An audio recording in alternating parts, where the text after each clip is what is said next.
little cold-natured, but it's actually pretty chilly here today. This truck's got a lot going for it. One of my favorite things about it is the interior is really clean. The white seat with the red piping is not what I normally would have done on one of these, but it actually looks really nice. The dash is all painted really, really well. The gauges look new, and it also has a tilt steering column. So overall, the interior is really nice. Truck runs and drives really well. It is a little 305, but the motor's been gone through at some point. It runs really strong. Transmission shifts really nice and positive. And usually when you lower a truck this far, they tend to have a little bit of a rougher ride, but they lowered this one correctly. It has the CPP lowering kit on it. So it's got spindles on the front, and then it's got the lowering kit in the back. Has a great road feel to it. Let off the steering wheel, it goes really nice and straight. Right now we're cruising about 45-50 miles an hour. Get up to about highway speeds here. Also has aftermarket heat and AC, both work really well. Has a couple aftermarket gauges under the dash here. You have aftermarket oil pressure, and then you have your water temperature gauge as well. And then over here you have this little toggle switch for up and down. This truck has a aftermarket electric cutout, so if you want it to be really loud and aggressive sounding, you can open up the cutouts and it sounds really good. But it's got full tailpipes out the back as well, so just normal cruising, you can sit in here and have a conversation. But if you open the cutouts, it's going to be pretty loud. Has an aftermarket stereo. Overall, I'm really impressed with the way the truck drives. The mechanicals feel really spot on. The steering feels really good. And then another great thing, this truck has a Hydro Boost conversion done. It has discs on the front, and it stops really well. As far as a lowered truck goes, this is one of the better driving ones that I've been in. Pretty impressive little truck. Factory short bed.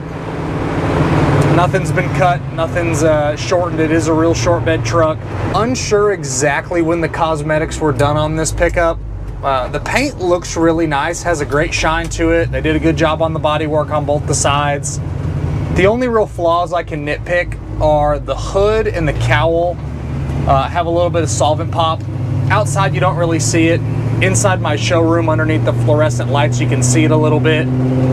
But overall it still looks really nice. It just has those little flaws that someone could address if they wanted to. It's not bad enough for me where I'd ever fix it. I would just drive the truck the way it sits because it looks really nice.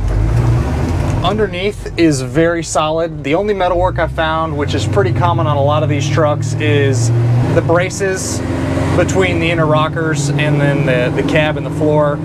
On both rear braces, it's had a little bit of patchwork done, but they did a nice job. Didn't find any current rust issues on the truck at all. Really, really nice and solid underneath. All right, now that's warmed up a little bit, we'll get on it a little harder. Not bad. Again, for being a 305, it actually has pretty good power. It's really all you'd ever need in a truck like this. You can hop in it and cruise highway speeds, and it's got enough power to pass someone if you need to. But the road feel is actually very impressive. Like I said before, you could hop in this truck and I'd feel confident driving it wherever I'd want to go. It's about 70, 75 right there. That's doing great. Open up the cutouts for you, so you can hear that. Quite a bit louder with the cutouts, obviously. If you want to make a statement, you can open those. Not personally my thing, but they're there if you want to open and close the cutouts. I really like the gauge cluster that they used. I don't know exactly which brand it is, but the gauges are really nice and clear and easy to read. You have your fuel gauge on the left, you have your speedometer in the middle, and then you have a clock on the right. And then again, you have your two aftermarket gauges under the dash. All right, we'll take it down on our bumpy road here. With a lowered truck like this, usually it would beat you to death on a bumpy road, but this one, again, they used all the right stuff. The CPP lowering kits are really good quality. Fun truck to drive for sure. Wind noise is at a minimum. You have a little bit from the vent window on this side. The passenger side is actually pretty quiet. If you pull that just a little bit, it tightens it up. Driver's door glass does have one little like hairline crack down there in the corner. Doesn't affect the glass at all, just on the outside there's a small little crack. Windshield is really nice and clean. Back glass is really nice. Wood bed in this truck looks really good. Recently been redone probably, as it looks almost new. Turn signal switch is really nice and crisp. Again, you have aftermarket tilt. Really nice comfort grip steering wheel. It's kind of our go-to steering wheel that we put in a lot of Chevrolet pickups, a lot of Camaros. Seems to be a really popular steering wheel, and it has a really nice feel while you're driving the truck.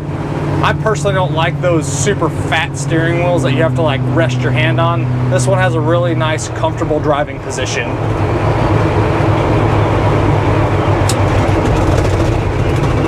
Hydro boost brakes work really, really well. Try to not wake up all the neighbors. Overall, I'm really impressed with the truck. I really like it. It drives really, really well. There are bumps that we'll try to avoid. Looks like they've gotten worse. Might have to find a new road because that concrete there is getting pretty tore up. Doesn't shimmy, doesn't shake when you press the brakes. All right, last couple turns here.